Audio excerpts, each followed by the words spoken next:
नमस्कार दोस्तों, मैं भाविनी मिश्रा अपने चैनल में आप सभी का एक बार फिर से स्वागत करती हूँ। आप सभी को आने वाले हरतालिका तीज व्रत की बहुत बहुत शुभकामनाएं। बहुत सारे क्वेश्चंस आ रहे थे, तो उन्हीं सारे सवालों के जवाब मैं आपको इस वीडियो में दूंगी कि गर्भवती महिलाएं कैसे व्रत रखें, या फिर हमें चौकी, जो पूजा की चौकी है वो कब हटानी है, श्रृंगार का सामान का क्या करेंगे, पहला तीज व्रत है तो कैसे करें, साथ में नई साड़ी पहनना क्या जरूरी है, और बहुत सारे क्वेश्चंस आ रहे हैं। तो उन सभी क्वेश्चंस का, उन सभी सवालों का मैं जवाब इस वीडियो में दूंगी।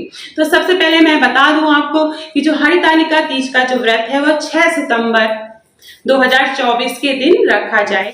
तो एक एक करके मैं चीजें बताऊंगी। तो सबसे पहले हम बात करेंगे व्रत के एक दिन पहले हमें क्या करना है। नहाए खाए बोला जाता है, जैसा कि बिहार में, तो नहाए खाए वाले दिन क्या किया जाता है, हमें सात्विक भोजन करना होता है। उस दिन मांस नहीं खाना होता है, लहसुन प्याज नहीं खाना होता है, और उस दिन बाल धोने की प्रथा है, उस दिन बाल धोना होता है। तो उस दिन गुरुवार है, तो बहुत से लोग गुरुवार को बाल नहीं धोते हैं, तो क्या करें। तो सबसे बड़ा त्योहार होता है, वार से बड़ा त्योहार होता है, इसलिए उस दिन आप बाल धो सकते हैं।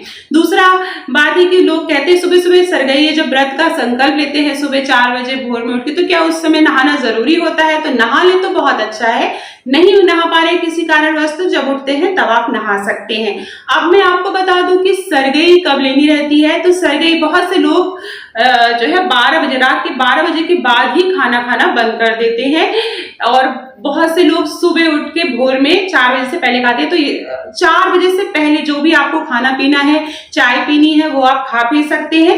4 बजे के बाद आपको पानी भी नहीं पीना है। 24 घंटे का निर्जला व्रत होता है। अगले दिन सुबह 4 या 5 बजे के बाद पूजा करने के बाद ही हम व्रत का पालन कर सकते हैं। तो 4 बजे से पहले खा लेना है। बहुत सी जगह माना जाता है कि जैसे कौवा बोलता है, कौवा बोलने से पहले ही हमें खा लेना है, तो इस बात का ध्यान रखना है। अब सरगई में आप क्या खा सकते हैं, तो अलग अलग जगह अलग अलग रिवाज है। आप चाय पी सकते हैं, कोई ऐसी चीज मत खाइएगा जिससे कि आपका फिर बाद में आपको परेशानी हो, आपका गला जले, तो ऐसी कोई चीज नहीं खानी है। बहुत से लोग केला खा लेते हैं। तो अलग अलग जगह अलग अलग प्रथाएं हैं। चाय आप पी सकते हैं, आपको चाय की आदत है, आपको कोई दवाई खानी है, तो वो सारा चीज आप सुबह 4 बजे से पहले आपको कर लेना है। अब मैं आपको बता दूं कि व्रत का संकल्प कैसे लेना होता है। तो व्रत का संकल्प लेने के लिए आप जब नहाएंगे उसके बाद भगवान की पूजा अर्चना करने के बाद आप व्रत का संकल्प ले सकते हैं। दिन भर आपको ओम नमः शिवाय का जाप करना है। उसके बाद जो पूजा का शुभ मुहूर्त है, उस मुहूर्त में हमें पूजा करनी रहती है। पूजा का जो संपूर्ण वीडियो है, पूजा विधि, वो मेरे चैनल पे आप जाके देख सकते हैं, वहां पे मिल जाएगी। अब अगला क्वेश्चन आता है कि अगर गर्भवती महिलाएं हैं तो वो क्या करें, या किसी कारणवश तबियत खराब है तो क्या हम जल पी सकते हैं। तो देखिए, जो भी पहला व्रत रखा जाता है उस दिन पहले व्रत में पूजा के बाद गंगा जल, 1 लोटा गंगा जल पिला दिया जाता है। ऐसा करने से क्या होता है कि आगे कभी भी व्रत में कोई परेशानी हो, कोई आपकी तबियत खराब है, तो आप जल ग्रहण कर सकते हैं। तो गर्भवती महिलाएं हैं, उन्हें जो है फलाहार खा के, पानी पी के ही व्रत रखना चाहिए, क्योंकि उन्हें अपने बच्चे का भी ख्याल रखना होता है। तो इस बात का ध्यान रखना है। व्रत छोड़ा नहीं जाता, तो कोई व्रत छोड़िए मत। किसी कारणवश व्रत छूट जाता है तो आप अगले साल से व्रत कंटिन्यू कर सकते हैं। अगले साल से आप व्रत रख लीजिए, उसमें कोई भी परेशानी वाली बात नहीं है। बहुत से लोग बोलते हैं जो पूजा करनी है तो क्या नई साड़ी पहन के पूजा करें, या कोई ऐसा साड़ी है या कपड़ा है जिसमें हमने खाना खाया है, जूठा हो गया है, तो क्या पहन सकते हैं। देखिए, नई साड़ी पहन के पूजा करने का तो विधान है, लेकिन अगर नहीं खरीद पा रहे हैं तो आप साफ सुथरी कोई भी साड़ी, धुली हुई होनी चाहिए, ड्राई क्लीन आप करा सकते हैं, वो साड़ी आप पहन के पूजा कर सकते हैं। अपने शादी का जोड़ा ड्राई क्लीन करा के आप पहन सकते हैं।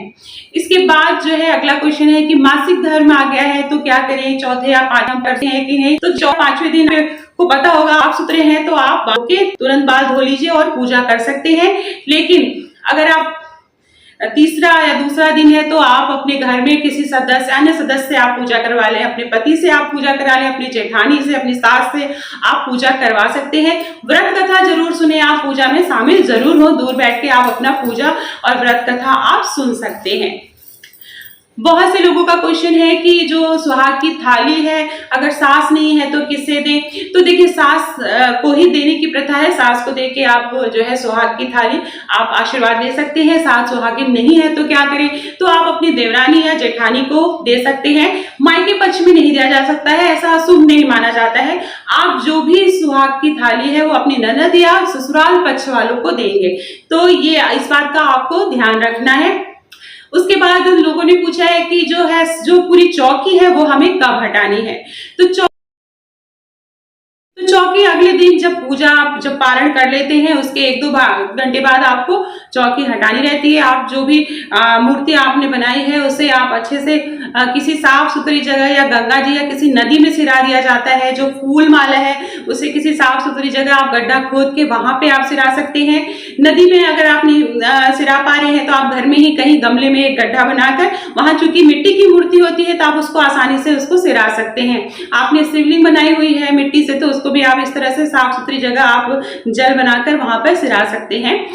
उसके अलावा जो फूल माला है उसे भी आप किसी साफ सुथरी जगह किसी गमले पार्क में आप रख सकते हैं।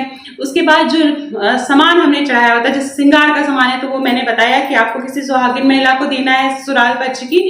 उसके अलावा जो है जो नारियल चढ़ाया है उसका क्या करना है, तो नारियल आप किसी पंडित जी को दान दे सकते हैं या सुहाग की थाली के साथ आप दे सकते हैं। जो प्रसाद आपने चढ़ाया है वो आप सबके घर में जो भी सभी सदस्य हैं उस प्रसाद को आप वितरित कर देंगे। उसके अलावा जो फुलेरा है फुलेरा फूल माला वो सब आपको किसी साफ सुथरी जगह पार्क में या गमला या गार्डन है वहां पे आप रख सकते हैं। लेकिन एक चीज का ध्यान रखना है, जब भी आप चौकी हटाएं तो उससे पहले जो भी आपने श्रृंगार का सामान चढ़ाया है वो प्रसाद के रूप में आप खुद भी पहनिए। बिंदी आप लगा लीजिए, वहां से चूड़ी पहन लीजिए, ठीक है। उसमें से आप कुछ भी अपने लिए भी प्रसाद के रूप में जरूर रखिए। उसके अलावा मैं एक चीज और बता दूं, जो भी आप तैयार हुए हैं श्रृंगार किया है वो तुरंत से पूजा के बाद नहीं उतारना चाहिए। जैसे चूड़ी पहने रहिए, बिंदी सिंदूर आलता मतलब कोई भी चीज तुरंत से नहीं उतारनी चाहिए। 1-8 दिन पहने रहिए फिर आप चेंज कर सकते हैं। तो इस बात का हमें ध्यान रखना है। तो ये सारे क्वेश्चंस थे। अगर आपके मन में और कोई सवाल आ रहे हो, जैसे कि बहुत से लोग पहली तीज के बारे में पूछते हैं, पहली तीज में क्या मायके से ही सामान आना जरूरी होता है या हमें बहुत रहने का मन है, हमारे यहाँ तीज सहती नहीं है तो क्या करें। तो जैसे तीज आपके ससुराल पक्ष में नहीं सह रही है तो आप मायके में जाके उठा सकते हैं। दूसरी चीज की जो तीज का पूरा पहली तीज का जो सामान होता है वह मायके से आता है। अगर मायके से किसी कारणवश नहीं आ पा रहा है तो आप जो है पैसा मंगाकर वहां से आप सामान खरीद सकते हैं। तो इस तरह से आप तीज का सामान खरीद के आप पहली तीज रख सकते हैं। ध्यान रखना है कि मलमास तो नहीं लग रहा है, मलमास लग रहा है तो तीज आपको नहीं उठानी है। घर में कोई सूतक पड़ा हुआ है तो आप पहली तीज नहीं उठानी है। और अपने कोशिश की अगले बार आप तीज व्रत उठाएं, तो इस बात का आपको ध्यान है। और कोई आपके सवाल मन में आ रहे हो तो आप मेरे पे आप इनबॉक्स करूंगी। बहुत बहुत